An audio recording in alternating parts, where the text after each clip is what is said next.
নমস্কার, আমি Adrita. Welcome to my channel art theatre. Video thumbnail দেখে অবশ্যই অনেকেই বুঝতে পেরেছো আজকে তোমাদের সঙ্গে কোন ড্রয়িংটা শেয়ার করছি। তো চলো প্রথম থেকে ভিডিওটি দেখা যাক, আশা করছি তোমাদের ভালো লাগবে। পুরো ভিডিওটিতে আমি মনসা মঙ্গলের সম্পর্কে কিছু তথ্য তোমাদের সঙ্গে শেয়ার করব, আশা করছি তোমাদের ভালো লাগবে।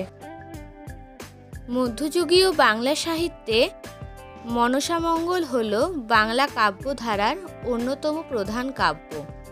এই কাব্যের আদি কবি হলেন কানাহরি দত্ত এবং এই কাব্যের উৎপত্তি হয়েছে পশ্চিমবাংলার রাঢ় অঞ্চল বা বিহারে। পরবর্তী সময়ে পূর্ব ও উত্তরবঙ্গে এই কাব্যের জনপ্রিয়তা বৃদ্ধি পায়। সমগ্র কাব্যটি ঘিরে যে চরিত্রগুলির প্রকাশ পেয়েছে তার মধ্যে অন্যতম হলেন দেবী মনসা।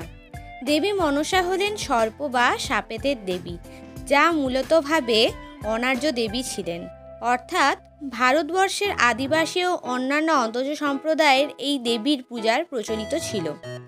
কিন্তু কালক্রমে মনসা ব্রাহ্মণ্যতান্ত্রিক হিন্দু সমাজেও প্রতিপত্তি অর্জন করে।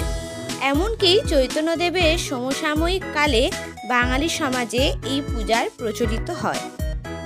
এই কাব্যের অপর নাম হল পদ্মা পুরাণ, যা পূর্ববঙ্গে প্রায়শই এই নামে পরিচিত। বিশেষজ্ঞদের মতে খ্রিস্টীয় 10ম থেকে 11শ শতাব্দীতে বাংলায় এই দেবীর পূজার প্রচলন ঘটে। জানা যায় কবি কানাহরি দত্ত এই কাব্যের আদিকবি হলেও এই কাব্যের সর্বশ্রেষ্ঠ কবি ছিলেন বিজয়গুপ্ত। এছাড়াও অন্যান্য কবিদের মধ্যে কেতকা দাস ক্ষেমানন্দ, বিপ্রদাস বিপ্লাই বিশেষ উল্লেখযোগ্য নাম। মনসা মঙ্গল কাব্যটির মূল লৌকিক কাহিনী পূর্বে পল্লীগীতি ও ছড়ার আকারে বাংলা লোকসমাজে প্রচলিত ছিল বলে অনুমান করা হয়।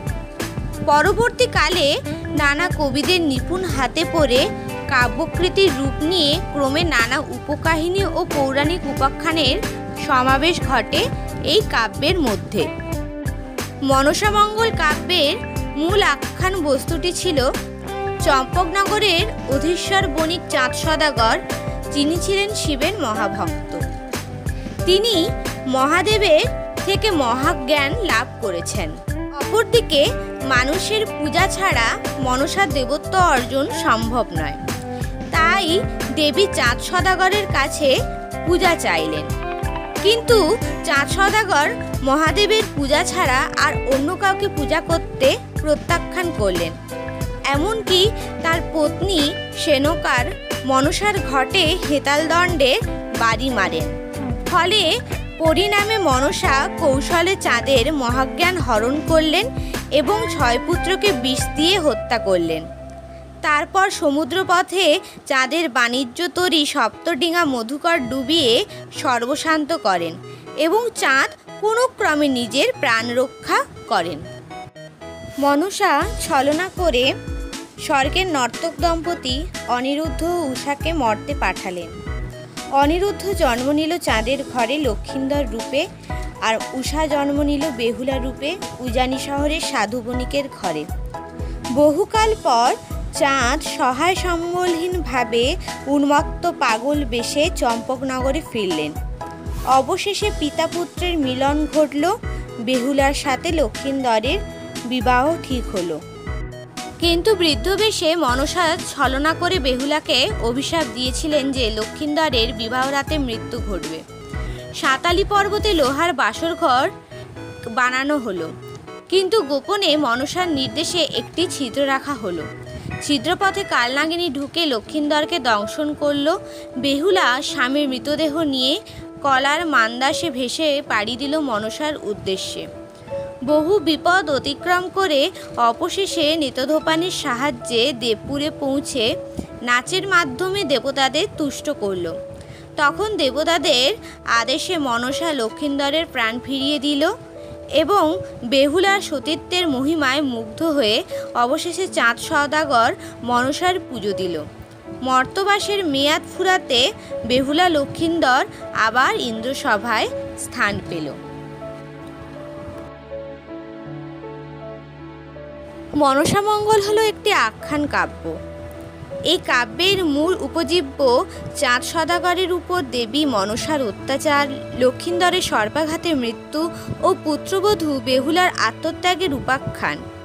এই কাব্যে সে যুগের হিন্দু বাঙালি সমাজের সমাজ ব্যবস্থা, অর্থনীতি, আচার অনুষ্ঠান ইত্যাদি সম্পর্কে নানা বর্ণনা পাওয়া যায়।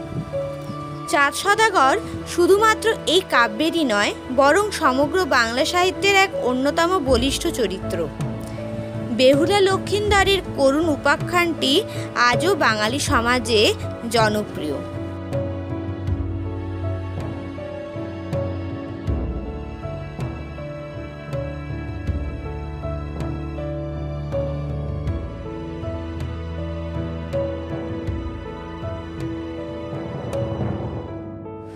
মনসামঙ্গলের কিছু তথ্য তোমাদের সামনে আমি তুলে ধরার চেষ্টা করলাম। তোমাদের কেমন লাগলো অবশ্যই আমাকে কমেন্টে জানিও। আমার ভিডিওগুলি যদি ভালো লাগে অবশ্যই চ্যানেলটিকে সাবস্ক্রাইব করে দেবেন এবং ভালো লাগলে একটি লাইক ও কমেন্ট অবশ্যই করবে।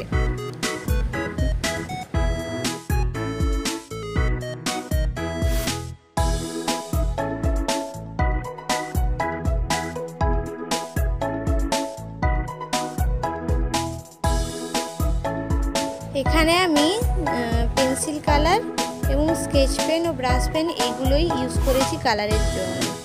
তোমরা অবশ্যই বলবে যে কেমন হয়েছে ড্রয়িংটা। আমি তোমাদের কমেন্টের অপেক্ষায় থাকবো।